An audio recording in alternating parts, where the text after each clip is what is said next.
Saludos todos, sean bienvenidos a este su espacio de geopolítica con Moisés Hernández. En el dedicado equilibrio del poder mundial, las tensiones entre potencias nucleares siempre han presentado un peligro muy significativo para la estabilidad global, pero ¿qué podría salir mal cuando los Estados Unidos, Gran Bretaña y Francia y otras potencias occidentales deciden lanzar misiles de crucero contra Rusia? La respuesta es que, lamentablemente, amigos, casi todo puede pasar de la noche a la mañana con estas provocaciones que los occidentales han hecho contra Rusia. En este análisis exploraremos cómo las decisiones recientes de Occidente están exacerbando una situación ya de por sí bastante volátil, poniendo al mundo al borde de una confrontación que nadie desea, una confrontación que tiene potencial de convertirse en una confrontación nuclear, pero que parece que esta vez, lamentablemente, amigo, nada es inevitable. El liderazgo ruso, encabezado por el líder Vladimir Putin y su círculo más cercano, muestran signos evidentes de una determinación enorme, una determinación inquebrantable de defender la madre tierra, Rusia.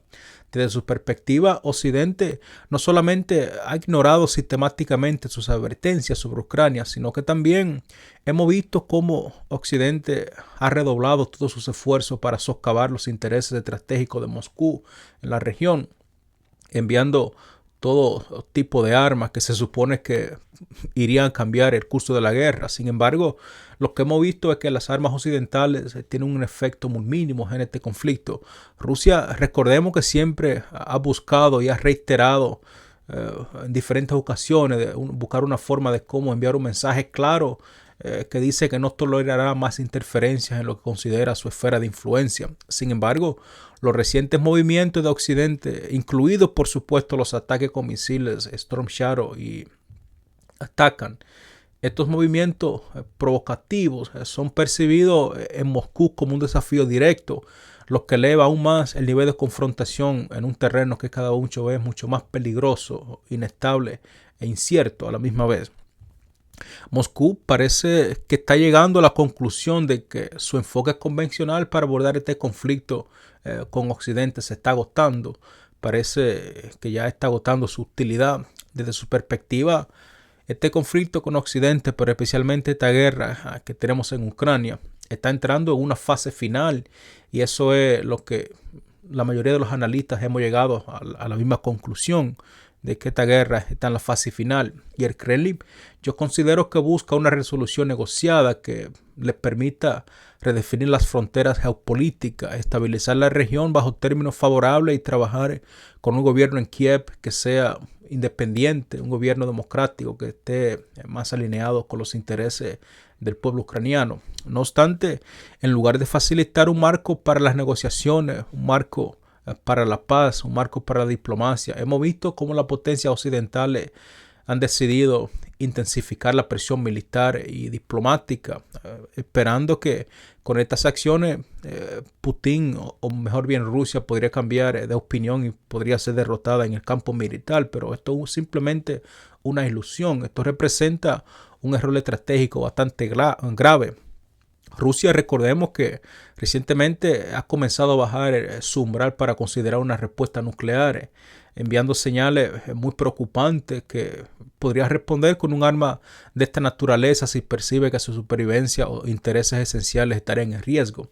Este umbral reducido es una clara advertencia de que las tensiones actuales están alcanzando niveles peligrosos, niveles nunca antes vistos, niveles nunca antes experimentados desde que empezó este conflicto en el 2022. Las acciones occidentales podrían estar llevando inadvertidamente, podemos decir algunos, a llevarnos a todo a un punto sin retorno, y me temo que de hecho ya estemos en la antesala de ese punto de no retorno. Yo creo que el riesgo no es solamente militar, es más profundo, es un riesgo existencial que estamos experimentando en este momento. Y ahora surge una pregunta, y la pregunta es: ¿estamos preparados para las consecuencias de escalar la guerra aún mucho más, con una confrontación directa con una potencia nuclear que por supuesto sabemos que es superior en todos los aspectos, pero especialmente tecnología de misiles hipersónicos? ¿Estamos preparados nosotros para declararle la guerra a Rusia y ¿esperamos ganar una guerra contra los rusos? Es una pregunta muy importante, amigo. Yo creo que es evidente que Rusia nos lleva décadas de ventaja en tecnología de misiles hipersónicos.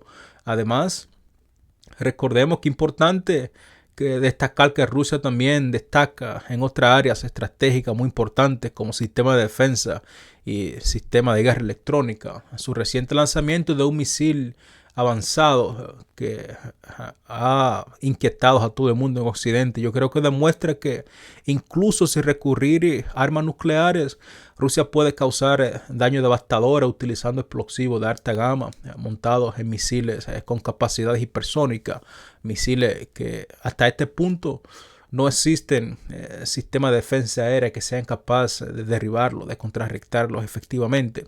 Esto plantea, por supuesto, un escenario muy alarmante. Estamos en Occidente realmente al borde de una guerra con Rusia. Esta es otra pregunta que yo creo que se hace imposible no preguntar. Para mí, la respuesta parece bastante clara, aunque quizás en Occidente tengan otra opinión. Lo que sí es evidente, sin embargo, es que se ha consolidado un bloque de poder en toda Europa y América del Norte que impulsa esta peligrosa confrontación con Rusia. Entre los gobiernos europeos más beligerantes dentro de la OTAN y aquellos, obviamente, en Washington, que buscan impedir cualquier solución pacífica a este conflicto, que buscan impedir cualquier movimiento que pueda fortalecer al presidente Donald Trump. La dinámica geopolítica actual lamentablemente está cargada de tensiones que yo creo que en algún momento llegarían a un punto crítico y se quebrarán. Muchos en Occidente parecen temer que Trump, una vez esté en el poder, ponga fin a este conflicto en Ucrania y les corte el agua y la luz a aquellos que se benefician de la guerra, a aquellos neoconservadores en los Estados Unidos. Sin embargo, el panorama es incierto, especialmente porque la administración entrante ya está enviando señales contradictorias a las declaraciones que hizo en su campaña. Y esto no es nada nuevo en este aspecto. Sabemos que esto son la forma en que los políticos se manejan. Un ejemplo muy preocupante es el reciente nombramiento de Sebastián Gorka como asesor adjunto de seguridad nacional. Recordemos que Gorka ha declarado públicamente que Trump amenazará al presidente Vladimir Putin con un aumento de la ayuda militar a Ucrania si no accede a terminar la guerra bajo los términos especificados por Occidente o bajo los términos especificados por Ucrania mediante su famoso plan de victoria. Si estas declaraciones reflejan la estrategia real, yo creo que estamos ante un error catastrófico. Siempre debemos considerar que Putin y sus círculos más cercanos podrían de hecho interpretar estas señales como un desafío directo, lo que sin ninguna duda lo motivaría a actuar, de hecho, mucho más antes de que Donald Trump asuma el cargo. Esto podría llevar a una confrontación abierta con consecuencias impredecibles, consecuencias catastróficas. Y algunas personas dicen que están lejos de este conflicto, pero quiero decirles que todos estaremos envueltos en este conflicto aún en contra de nuestra voluntad. Además, el discurso que el Donald Trump ha hecho yo creo que genera bastante incertidumbre. El mismo líder que hace unos meses abogaba por detener la matanza parece haber adoptado una postura que es mucho más agresiva, queriendo mostrar un control que en realidad sabemos que no existe. Y es evidente que los Estados Unidos no están en control en este conflicto. Los rusos son los que están en el volante y están manejando este coche. Yo creo que esa es la verdad, amigo. La verdad es que los Estados Unidos ya no es la superpotencia incuestionable, la superpotencia única de 1991. Nuestras Fuerzas Armadas está mucho menos preparada que como lo era antes y enfrentamos una creciente oposición global por la postura obviamente que tomamos en diversos conflictos, incluido aquel catastrófico conflicto que tenemos en Israel. En este contexto, un enfoque beligerante hacia China, Rusia, Irán o cualquier otro actor en una posible guerra regional sería un error no solamente grave o catastrófico, este sería un error existencial, sería un suicidio desde un punto de vista estadounidense. El momento yo considero que exige prudencia y una clara prioridad en alcanzar acuerdos que podrían evitar una escalada destructiva. Yo creo que no es tiempo de arrogancia ni de política temeraria. Es tiempo de estrategia y diplomacia. Es tiempo de buscar la paz mediante los medios de negociaciones, mediante los medios de diplomacia, en lugar de simplemente buscar un tipo de acuerdos privados con actores que sabemos que no están involucrados en este conflicto. Yo creo que Occidente debe buscar la forma de poner fin a este conflicto que tenemos en Ucrania, pero en lugar de hacer eso, hemos permitido que el escenario internacional sea dominado por individuos imprudentes que practican una diplomacia pública cargada de vanidad, arrogancia y mentira. Se empeñan, obviamente, en demostrar que son más fuertes que todo y que son los elegidos por Dios y que somos los únicos que podemos gobernar el mundo, que somos más mejores e inteligentes que nuestras contrapartes, cuando en realidad es todo lo contrario. Yo creo que este espectáculo de incompetencia que estamos viendo que se desarrolla en Occidente no es solamente contraproducente, sino que esto exacerba aún más una situación ya de por sí crítica y deteriorada e insostenible. El desorden político que sabemos que tenemos en Washington hoy en día me lleva a reflexionar en un tema muy profundo en que uno a veces se pregunta de cómo podríamos abordar estos conflictos que tenemos en este momento. Pero me parece oportuno, de hecho, mencionar algunas cosas en este momento, aunque con cierta cautela, porque, como dicen, la función no ha terminado, es simplemente el principio. Todavía hay una leve esperanza de que la administración de Trump haga ciertos ajustes que podrían quizá arrojar ciertas luces positivas con relación a ponerle fin a todo este conflicto.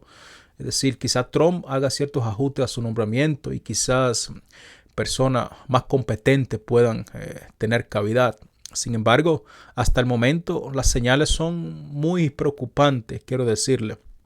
Es difícil no cuestionar ciertas decisiones, como la decisión de enviar a Mike Hoop, un predicador evangélico conocido más bien por su guitarra que por su diplomacia, como embajador de Israel. Es casi absurdo. Una persona que tiene un pensamiento sionista inquebrantable, una mentalidad neoconservadora que no la borra nadie. Nombrar a Marco Rubio también, quien protagonizó intercambio insultante durante la primaria con el presidente Trump, como una figura clave en política exterior, es bastante desconcertante. Yo no creo que esto al final del día arroje resultados positivos. A esto también se le suma un secretario de defensa cuyas creencias parecen estar enclavadas en narrativas religiosas extremistas, en aquella narrativa sionista, como la reconstrucción del templo en Israel o la negación de la existencia de pueblos palestinos. Y al fin hemos visto cómo el presidente Trump ha hecho las peores elecciones de toda la historia. La lista de nombramientos es bastante decepcionante. Yo creo que parece interminable. Y yo me pregunto, amigos, ¿cómo hemos llegado hasta este punto? Yo creo que para entenderlo hay que observar con bastante atención la fuente de dinero y poderes que allanaron el camino para las elecciones que finalmente dieron como ganador al presidente Donald Trump. Esto es algo que algunos dicen que no es nuevo en Washington, y yo comprendo porque sabemos que el sistema político estadounidense ha estado moldeado durante décadas por intereses económicos que dominan la toma de decisiones. Sin embargo, la influencia de ciertos grupos, de ciertos actores, ha alcanzado niveles alarmantes en todas las políticas en los Estados Unidos. En este caso, Trump parece estar fundamentalmente atados a los intereses de Israel y sus aliados en los Estados Unidos. Lamentablemente, parece que Israel ha tomado la rienda de las políticas exteriores de los Estados Unidos y no lo ha hecho recientemente Israel ha tenido este control desde hace décadas. Ciertos grupos evangélicos y otros agentes han movilizado enormes recursos financieros para asegurar la victoria de Trump, consolidando su influencia sobre la administración. En este contexto, las políticas y nombramientos reflejan más bien una deuda con su donante que una visión estratégica o diplomática de los Estados Unidos. Es difícil para mí no pensar que detrás de todo esto Trump estaba bastante desesperado por llegar a la presidencia, quizás más por motivo de poder personal que por motivo de mejorar las condiciones del país, por un motivo verdadero o por un compromiso que esté enfocado con la resolución de los conflictos que tenemos en todas partes del mundo y mejorar la imagen de los Estados Unidos, como sabemos que es un imperio que va en caída libre, que está viviendo los últimos años de su supremacía. Este enfoque cortoplacista y centrado obviamente en intereses particulares ponen en riesgo no solamente la política exterior de los Estados Unidos, sino también su liderazgo global y su viabilidad a corto, mediano y largo plazo. Nos enfrentamos sin ninguna duda a un futuro bastante incierto, a conflictos y diplomacia mal calculada. La situación actual parece una reivindicación personal para corregir los fracasos tan horrendos que tuvo el presidente Donald Trump durante su primer periodo presidencial como presidente de los Estados Unidos. Pero es cuestionable cuánto han reflexionado la administración de Trump sobre los errores que ha cometido, sobre las implicaciones de sus acciones pasadas. Como bien se sabe, y bueno, esto es algo desconocido en estos públicos. Cualquier presidente que se abarca profundamente conflictos en extranjeros suele enfrentar consecuencias catastróficas. Eso lo vimos obviamente en la guerra en Libia. Eso lo vimos en la guerra en Vietnam. Eso lo vimos en la guerra en Afganistán. Eso lo vimos en la intervención norteamericana en la República Dominicana. Y eso lo hemos visto en todos los conflictos que los Estados Unidos han estado involucrados. Eso siempre afecta al frente interno. Y este presidente tiene una agenda doméstica ambiciosa. La historia nos enseña que no se pueden entender ambas prioridades simultáneamente. Una siempre termina sacrificada y me temo que sea la política interna de los Estados Unidos la cual termine sacrificada. En este momento está siendo arrastrada hacia la ampliación de guerra, tanto en Ucrania como en Medio Oriente, guerra que sabemos que los Estados Unidos no tiene la capacidad tecnológica, industrial y militar para ganar estos conflictos. Y eso no genera nada bueno. Tenemos un país que está dividido, que no sabe lidiar con el arrepentimiento creciente que enfrentan, mucho menos no sabe lidiar con la derrota que ha enfrentado. Muchos en los Estados Unidos hoy en día empiezan a experimentar un sentimiento de arrepentimiento muy profundo al darse cuenta de que el camino tomado no corresponde a las promesas hechas en campaña. El fin de los conflictos y el enfoque en los asuntos nacionales parece que se ha borrado de la agenda del presidente Donald Trump. El conflicto que tenemos en Ucrania, los conflictos de diferentes partes del mundo, todos los conflictos internacionales se están intensificando en vez de reducirse. Con un ataque iraní, una represalia que viene, que la estamos viendo en el horizonte por aquellos bombardeos israelíes que, según apuntan diversas fuentes, parece inminente. Y cuando eso suceda, las cosas en Medio Oriente automáticamente escalarían. Esta represalia prometida por Irán promete un castigo devastador para Israel. Yo creo que un nuevo tipo de castigo podría ser el preludio de una guerra regional a gran escala, una escala total, desde el Levante hasta el Golfo Pérsico.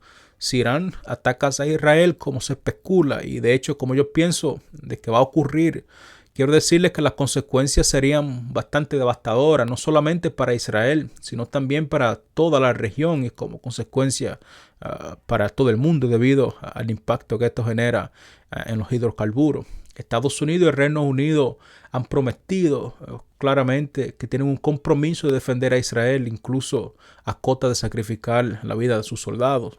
La pregunta crucial, por lo tanto, es: ¿estamos listos para una guerra regional contra Irán?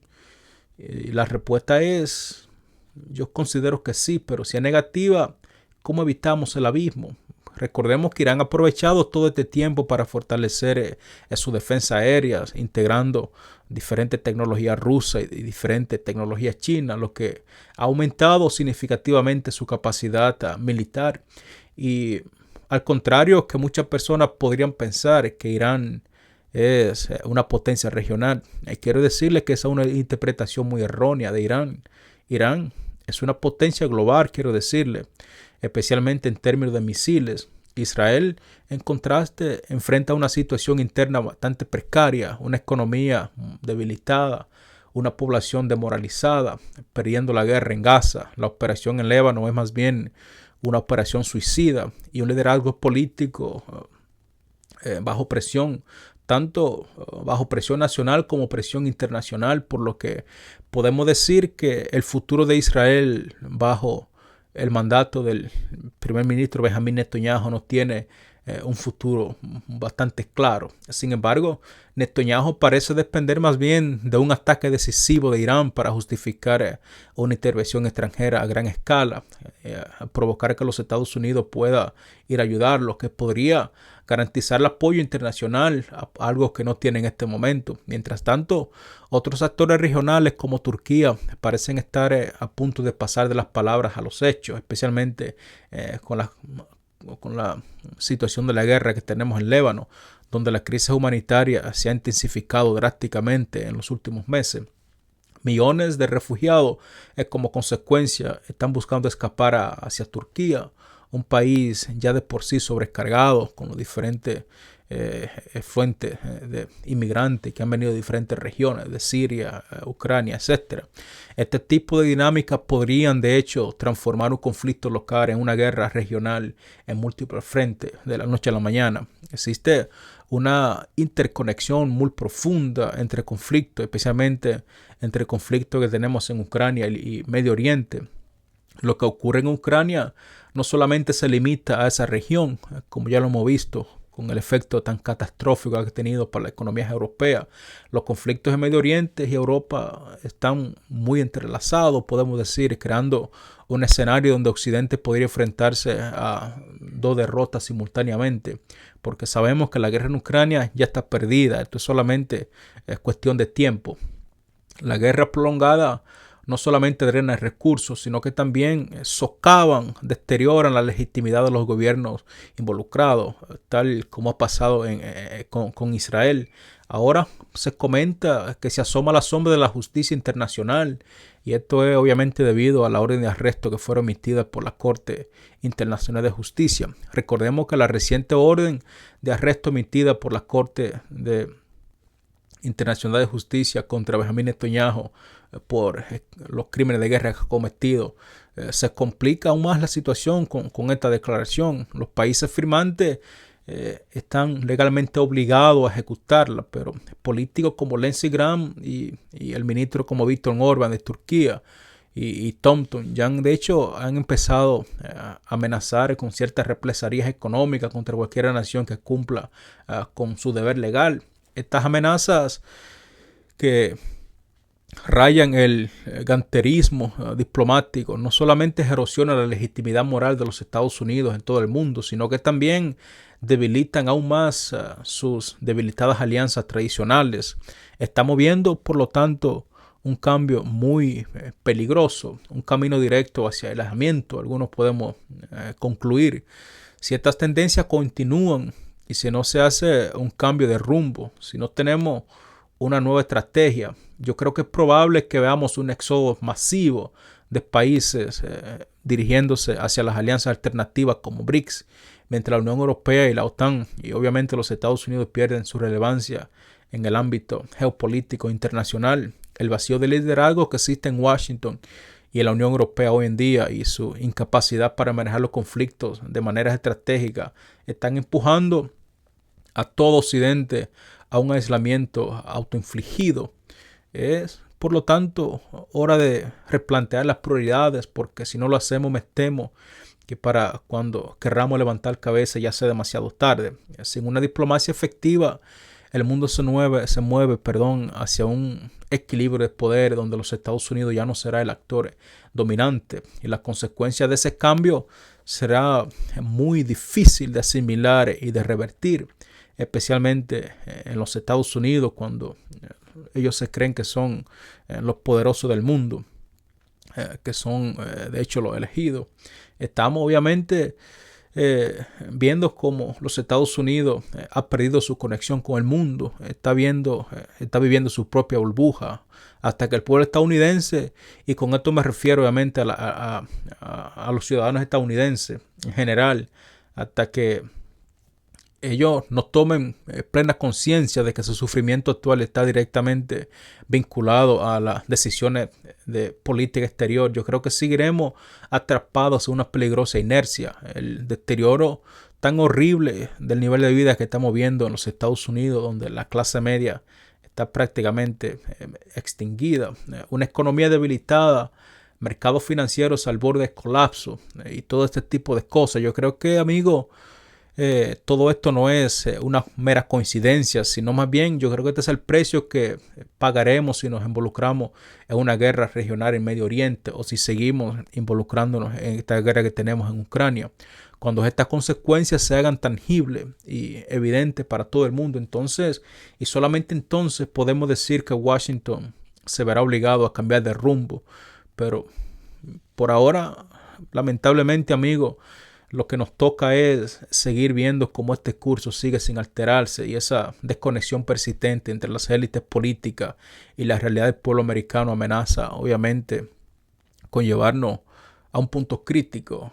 Y me temo que ya estamos, de hecho, bastante cerca de ese punto crítico. Me temo que ya hayamos cruzado la línea de no retorno. Recuerdo algo muy importante que me dijo un amigo mientras viajaba por Medio Oriente. Él me decía, ¿sabe? Los Estados Unidos no es un país.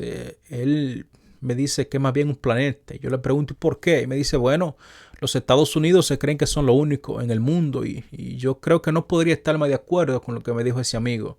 Yo pienso que los Estados Unidos vive como si habitaran en un mundo aparte, ignorando por completo la interconexión global y la consecuencia de sus acciones. Esta actitud me recuerda, por supuesto, la Gran Bretaña de antes de la Primera Guerra Mundial, una potencia ensimismada en su percepción de invulnerabilidad, incapaz, por lo tanto, de reconocer cómo los cambios y tensiones en todo el mundo podrían de hecho afectarla. Pero Gran Bretaña nunca se dio cuenta de esto, y cuando quiso darse cuenta, cuando despertó, ya era demasiado tarde. Su imperio ya había desaparecido. Esta arrogancia fue, de hecho, lo que puso fin a su imperio, lo llevó a su caída, y me temo que estamos repitiendo la misma historia en el caso del imperio estadounidense. Yo creo que el cambio llegará solamente cuando se rompa la ilusión de que son inmunes, de que no están aislados. Cuando el pueblo estadounidense entienda que las decisiones tomadas en Washington tienen un impacto directo en su vida cotidiana, yo creo que entonces podemos decir que se podría abrir la puerta hacia una reforma verdadera que finalmente está enfocada a mejorar las condiciones de vida del pueblo estadounidense. Sin embargo, la historia nos enseña que este tipo de realizaciones suelen llegar demasiado tarde, tal como sucedió en la Alemania nazi. Después de un costo enorme en términos económicos, social y humano, yo creo que el verdadero desafío radica en despertar antes de que ese punto de no retorno llegue, antes de que ya hayamos cruzado la línea de no retorno. Porque aunque algunos todavía creen que los Estados Unidos puede vivir en su propio planeta, debo decirles que la realidad siempre nos asegura de recordarnos que todos habitamos el mismo mundo, y la realidad, amigo, a veces nos da en la frente. El panorama actual ha cambiado drásticamente, y yo creo que no podía ser más preocupante. La economía estadounidense está tambaleándose, la economía está colapsada, el crecimiento industrial es inexistente. El valor del dólar estadounidense como reserva internacional ha desaparecido. El petrodólar ya se ha muerto. Un nivel de vida en declive, y la amenaza de una guerra regional en Medio Oriente que podría convertirse en un desastre catastrófico para todo el mundo. Aunque no estamos preparados para asimilar nuestra derrota en Ucrania, estamos obviamente en negación. Aún no hemos, digamos, asimilado esta gran derrota que sufrimos en Ucrania. Hemos hablado en diferentes ocasiones cómo Washington parece haber estado desconectado de su propia realidad, ensimismado en su percepción de liderazgo global, mientras el mundo entero se reconfigura en su contra, desde la creciente arsenales que los iraníes poseen y los chinos, y las tensiones en Ucrania, hasta obviamente el precario estado del interno de Israel y la fluctuación de sus aliados. Hemos visto cómo los Estados Unidos ha socavado su soberanía, su integridad y su supremacía global, mientras que los rusos se interponen no solamente en tecnología de misiles, sino en tecnología nuclear, algo que los estadounidenses pierden las cabezas simplemente al pensarlo, porque no pueden asimilar que esta guerra la han perdido, no pueden asimilar que la carrera armamentística ha sido ganada por los rusos, tal como la carrera de los coches eléctricos fue ganada por los chinos, por lo que nos enfrentamos en un dilema, amigos. Continuaremos ignorando las señales de alarma o nos ajustaremos al rumbo antes de que sea demasiado tarde. Es una pregunta de vida o muerte, algunos podrían decirla en este momento. Es un momento de inflexión, no solamente para los Estados Unidos, sino más bien para todo el mundo. Y debo decirles que aquí en este canal de Geopolítica como C. Hernández buscaremos una forma de explicarle estos fenómenos de una perspectiva clara y fundamentada sobre estos temas tan críticos. Si este tipo de contenido te despierta tu curiosidad y te ayuda a entender mejor el complejo escenario mundial en el que vivimos, te invito a que te suscribas y te conviertas en miembro de este canal para que no te pierdan los próximos análisis donde seguimos debatiendo temas tan importantes como este. Y si desea apoyar nuestras causas, te pido por favor que considere convertirte en miembro de este canal. Tus apoyos no solamente nos permitiría seguir creando contenidos como este, sino que también esto fomenta una conversación necesaria sobre los grandes retos de nuestros tiempos. Así que, amigo, acompáñame en este viaje mientras desentrañamos el futuro de nuestra geopolítica. Yo creo que es muy importante recordar esta parte. Y esto, amigo, me lleva a la parte final de ese programa de hoy. Así que muchas gracias por sintonizar como siempre y espero que nos veamos en el próximo programa. Hasta la próxima.